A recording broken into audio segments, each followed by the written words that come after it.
wala pa rin mga pod. Ako masuportar. Changes in the Constitution, economic provisions, whatever. Wala pa naman ako nakitang talagang yung big error, big mistake. Wala pa.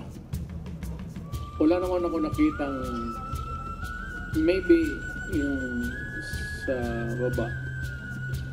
Pero sa kanya, wala akong nabalitaan. So I continue to support him. Kung ang dating Pangulo naghinay-hinay sa mga banat, si Davao City Mayor Baste Duterte naman, maanghang pa rin ang mga binitiwang salita laban sa Administrasyong Marcos. Kaya nga kung meron ko kayong tamang pag-unawa, basahin ninyo. Basahin nyo lang maigi. Hindi ko na kailangan paliwanag. Why would you think iba ang tono ni Baste at iba ang tono ni Pangulong Duterte? Bakit? Tandaan ninyo, lahat ng bagay, tama man, pag ginawa mo ito sa maling panahon, ito'y magiging mali. Yun lang. Read between the lines. Umaparaan ng anya ang mga politiko para magtagal sila sa pwesto sa pamamagitan ng charter change. Tahasan din niyang pinatutsadahan si House Speaker Martin Romualdez na itinuturong nasa likod ng People's Initiative o pagpapapirma para sa Chacha. Bagay na ilang beses namang itinanggi ng Speaker. Isog lang ka kay Speaker kagaron, Speaker lang ka kay tungod ang igagaw rin mo Presidente, mauna! Oh, ha? Yan ang totoo. Maunga. Anong maunga? Sorry, hindi ko alam. Pero ang cute ng pagkasabi ni Bastina, maunga. Parang nilalambing ba tayo, no? Pati ang mismong Pangulo hindi rin pinatawad ni Mayor Baste. Tinawag pa niyang scammer si PBBM dahil sa mga pangakong napako.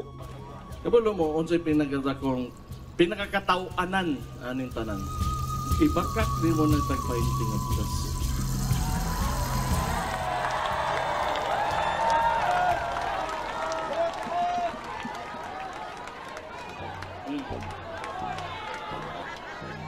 Diha kasayop. Diha kasayop. Scam tawag ana. Wala pang pahayag ang palasyo tungkol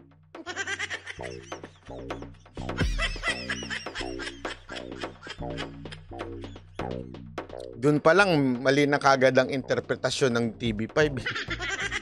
Tinawag daw ni Basting scam. Sandali. Ang sinabi niyang scam ay yung ginawa. Sandali, itama naman natin ng konti ito. Para na naman mag-feed yung kanilang content. Sinabi na si Baste tinawag na scam. Andali, ang sinasabi po ni Baste, kasi ilinaw natin to eh. Alam niyo kung bakit? Kasi ito ang tamang issue. Ito ang tamang issue. Ang tamang issue ay ang taong bayan dahil sa pambubudol ng gobyernong ito kaya nagugutom. Yan ang tamang issue. Yang pangakong 20 pesos na bigas ay pambubudol. Yan o ang ibig sabihin. Yan o ang tamang pinaglalaban natin. Kasi alam nyo, bigyan natin ng dahilan ang taong bayan na maintindihan kung bakit ba nagagalit ang mga Duterte. Hindi lang basta magmura na magmura. Meron dahilan kung bakit nagagalit ang ating mayor na si Baste. Yan po yung pambubudol na ginawa na kesyo 20 pesos lang. Alam nyo, meron ako sasabihin sa inyo. Ito, napaka-importante ito. Sa totoo lang, ang mga politiko natin, marami ho dyan talagang sinungaling. Marami ho dyan, mas honest pa po yung mga sabongero sa tupada. Anong ba? Ano sinasabi mo ba sabongero sa tupada? Akala ko ba ayaw mo na sabong? O, ayaw ko na sabong. Pero alam nyo, mas honest pa. Pansinin nyo ito ha. Alam mo nung una, matagal ko ng question yan eh. Kasi naalala ko no, nung nag-umuwi kami sa San Pablo. Mga taga San Pablo kami eh. Yung isa kong tito doon, ano yan, yung sabong-sabong, hilig-hilig magsabong. Tapos nagtataka kami. Kasi pagkaano niya, yung mga tao doon, di ba? Yung sigawan doon, Logis! Logis! Sa pula! Sa ano, tapos nagpupustahan yung mga tao. Napansin nyo, yung mga, kasi ngayon electronic na eh. Dati, yung Logis, ganyan ngayon, di ba? Ganyan, mga ganun-ganon, di ba? Tapos, pansinin nyo nagtatayaan yung mga sabungero na hindi nila kilala kung sino yung kalaban nila. Kung sino yung kalaban nila sa pustahan. Hindi nyo napapansin yun? Ha? Di ba? Hindi nyo napapansin po yun? Nagpupustahan sila, dito ka sa pula, diyan ka sa puti, laban tayo. Hindi sila magkakilala, ha? Walang kontratang pinipirmahan. Tama. Tama, mali. Pero bakit pag may natalo, nang tanong ko noon, bakit hindi tumatakbo yung natalo? Pansinin niyo yan, ha? Aside from mabubugbog siya, pero hindi siya tumatakbo. Honest sila. Pag talo sila, talagang bayad sila. Di ba? Buti pa sila may sariling salita eh. Pinaninindigan nila yung pangako nila. Pag pumusta sila ng 5,000, kahit 10,000, kahit 100, basta natalo sila, magbibigay sila, magbabayad sila. Abay, mas...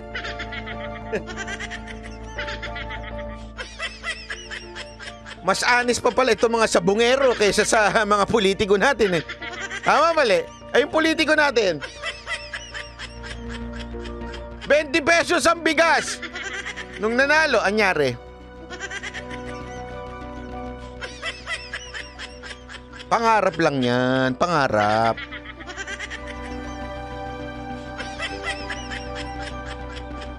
Diba? Yan ang totoo eh. Kaya yan yung sinasabi ni Baste na scam. In-scam tayo doon sa 20 pesos na bigas.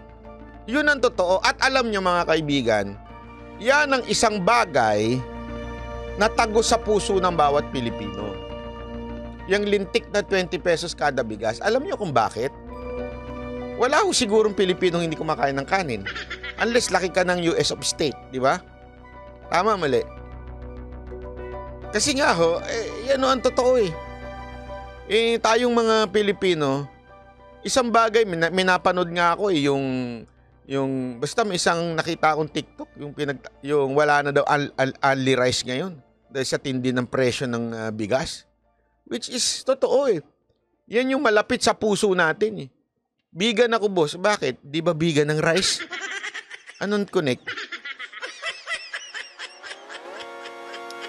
Naintindihan natin? Ibig sabihin, no, kailangan talaga natin yan. 20 pesos na bigas. Di ba ho? Sabi nito isa, 3 to 6 months ni PRRD. Ngayon, paliwanag ko sa iyo nung pinagkaiba ha. Since troll ka naman, halatang napag-utusan ka magbantay dito, i-explain ko sa iyo ano pinagkaiba.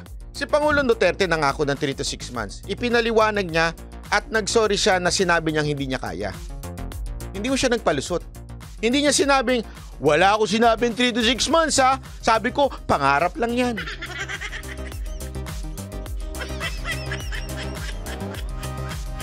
Tanong, si Marcos ba, anong sinabi niya? Nagsorry ho ba siya? O sinabi niyang sa pangarap lang yan?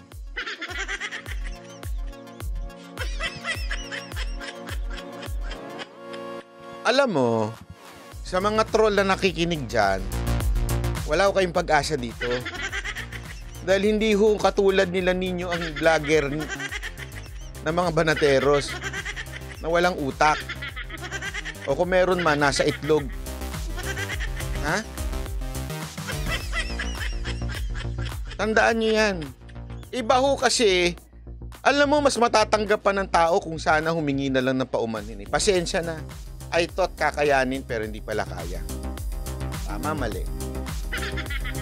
dyan. Pero sa press ko naman ng mga kaalyado ni Speaker Romualdez, giniit nilang noon pa man ay wala naman talaga silang planong mamulitika sa Chacha. Economic provisions lang daw talaga ang habol nila. That's exactly what we've been saying from the beginning. Weh!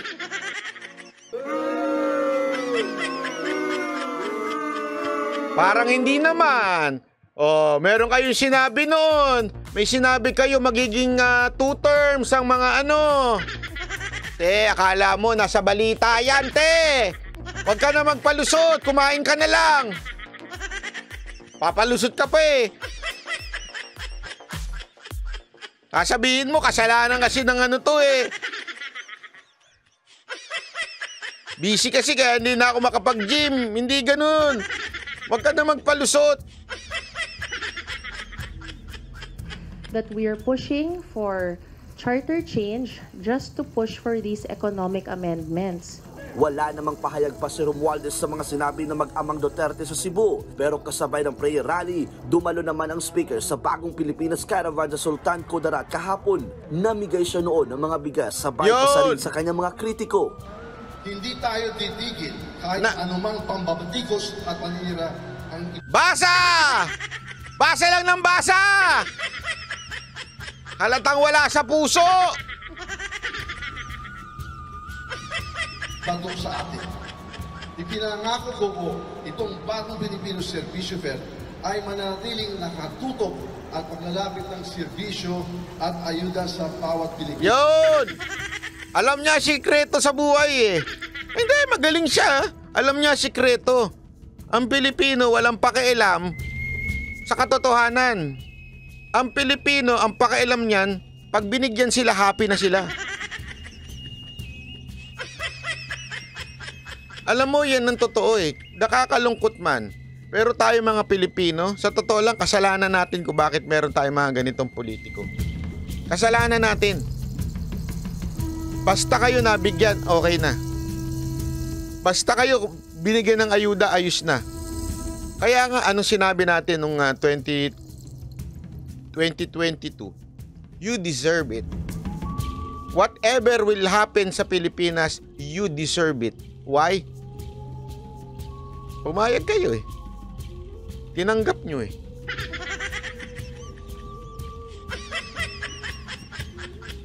But that's the truth. Patay gutom kayo eh. Oh, hindi ibig sabihin ng patay gutom kayo, yung may hirap lang ha. Linawin ko. Kahit mayaman ka, pwede ka naman maging patay gutom eh. Yung mukha kang pera, ang dami dyan sa Congress. Mga patay gutom. Nagbabalita mula sa frontline. John Arua, News 5. Oh, kita nyo? Pambihirang buhay yan, no? Hindi, tanungin nyo na lang eh. Tanungin ninyo. Oh, kanino ba galing yung pinamimigay? Di ba sa gobyerno? O yung mga bigas na yan, kanino ba galing yan? Sa gobyerno? Tapos hinahayaan ninyo ang mga politiko, lalong-lalo na yung mga sip-sip na mga mayor dyan at congressman dyan sa lugar ninyo na mamigay ng bigas at ano, tapos uulitin nyo, iboboto nyo uli, di ba? Hindi nyo alam, mas malaki ang napupunta sa tiyan.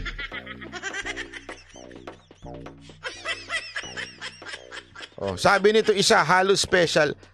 Sana maging ma-pride tayo. Alam mo, eto, bigyan kita ng magandang istorya. Ha?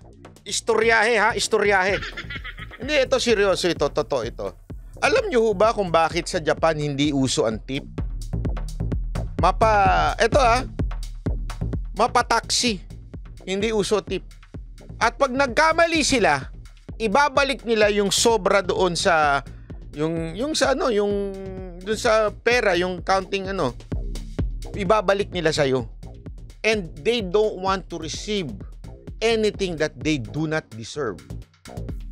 Ganon ang prinsipyo ng mga Hapon. Kaya nga, they don't ask or expect tip eh. Kasi sa kanila, parang, sandali, sino ka para magbigay ka sa akin ng tip? Ako magtatrabaho ako, kaya kong i-earn yan. Talagang kaya kong i-earn yan. You don't need to give me tip. Ganon sila eh. Meron silang pride. Yung metro ng taxi, o yun. Pag ilang beses na nangyari sa akin yan eh. Yung nagkamali sila na pinaghatiran sa akin dahil di nila naintindihan yung sa Google Map. Eh syempre, kunwari, naka 6,000 yen na. Ibabalik nila sa akin yung 500 yen, sasabihin nila, oh, eto. Kasi nagkamali. Tapos sabi ko, no, it's okay. No. Wrong. Ganun, bibigay nila.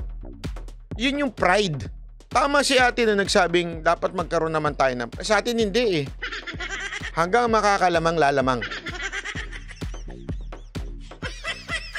Kaya bit-bit yan kahit sa politika. Bit-bit yan kahit sa ayuda.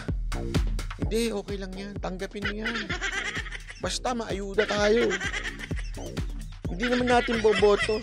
Pero pagdating ng botohan, boto mo si ano ah. Oo nga, kasi nakatanggap ako ayuda doon. Meron ako 500 doon. Pangkain ko yun. Diba? Saan ka nakakita ng ganyan? Sorry, pero totoo ito eh. Yan ang isang bagay na sobrang nakakairita sa Pilipinas. Wala na ho yung yung dangal ba na parang basta okay na. Okay na ako. Ganun lang ako. Wala eh. As in, basta lang makahingi, mahihingi. Hanggang makalamang, lalamang.